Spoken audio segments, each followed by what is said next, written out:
نبی تو 2 کھجور پہ روزہ رکھتے تھے۔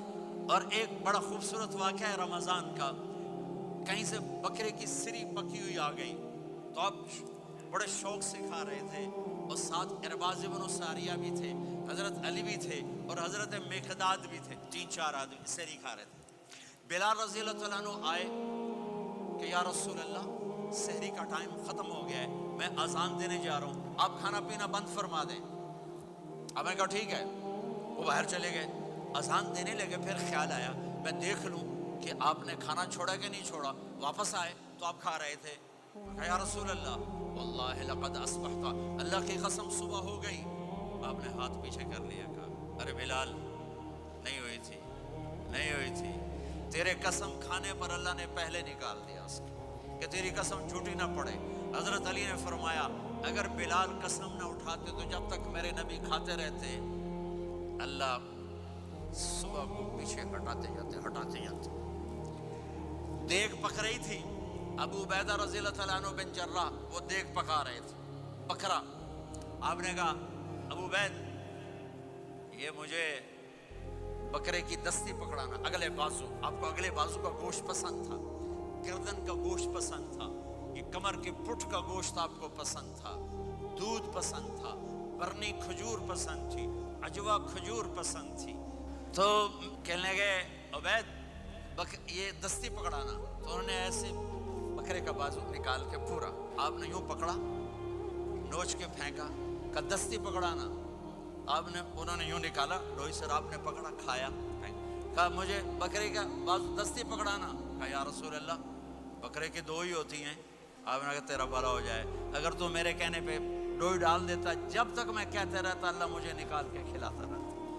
آخری رات اللہ تعالیٰ فرماتے ہیں جاؤ تمہارے رات کی قیام اور دن کے روزے کے بدلے تمہیں سب کو معاف کر دیا، اور ایک رات اللہ نے شب قدر بنائی جو 1000 راتوں کے برابر کر دی۔ آپ کی تو راتیں بڑی چھوٹی ہیں، 5 راتیں جاگ لو، 21، 23، 25، 27، 29، ان میں سے ایک رات ضرور شب قدر ہوگی۔ ایک رات کا جاگنا 80 سال کی عبادت سے بڑھیا ہو جائے گا، صرف ایک رات کا جاگنا، ایک رات کا جاگنا۔ ایک شرط ہے دل میں بغض نہ ہو، نفرت نہ ہو، حقارت نہ ہو، کسی مسلمان کو حقیر نہ جانو بلکہ کسی انسان کو حقیر نہ جانو، تو آپ کی بندگی اللہ کی بارگاہ میں پہنچ کر آپ کے مقام کو اونچا کر دیں گی۔ تو عبادات میں ایک نماز ہے، پھر ایک روزہ ہے، پھر زکوٰۃ اور حج مالدار لوگوں کا فریضہ ہے، غریبوں کا نہیں ہے، متوسط طبقے کا نہیں ہے۔ 5 نمازوں پہ کتنا وقت لگتا ہے؟ روزے سال کے بعد آتے ہیں، گنجائش ہے، بیمار ہو بعد میں رکھ لو، مریض ہو بعد میں رکھ لو، زکوٰۃ سارے سال میں کسی وقت دے دو، حج زندگی میں کب کسی وقت کر لو، یہ ایک چھوٹا سا نصاب ہے۔ دوسرا میرے نبی کی زندگی کا پہلو جسے میں ہائی لائٹ کرنا چاہتا ہوں، جو نمایاں ہے، جو روشن ہے، وہ میرے نبی کی زندگی ہے، وہ میرے نبی کے اخلاق ہیں، وہ میرے نبی کا درگزر ہے، میرے نبی کا پیغام محبت ہے۔ میرے نبی نے فرمایا اسلام کا سب سے مضبوط عمل کیا ہے؟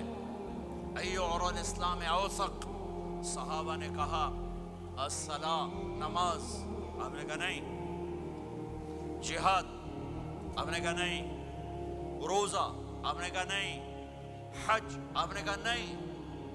اسلام کا سب سے مضبوط عمل کیا ہے؟ صحابہ، نماز، جی نہیں، جہاد نہیں، روزہ نہیں، حج نہیں۔ اچھا یا رسول اللہ پھر کیا ہے؟ سنو غور سے، توجہ سے، میرے نبی نے فرمایا اسلام کا سب سے مضبوط عمل آپس میں محبت کرنا ہے، اللہ کے لیے محبت کرنا ہے، اللہ کے لیے محبت کرنا ہے، اللہ کے لیے محبت کرنا ہے۔ اسلام پیغام محبت ہے، میرے نبی کی زندگی محبت کی پوری تصویر ہے، کسی سے نفرت نہیں، بغض اللہ کے لیے، محبت اللہ کے لیے، یہ اسلام کا سب سے مضبوط عمل ہے۔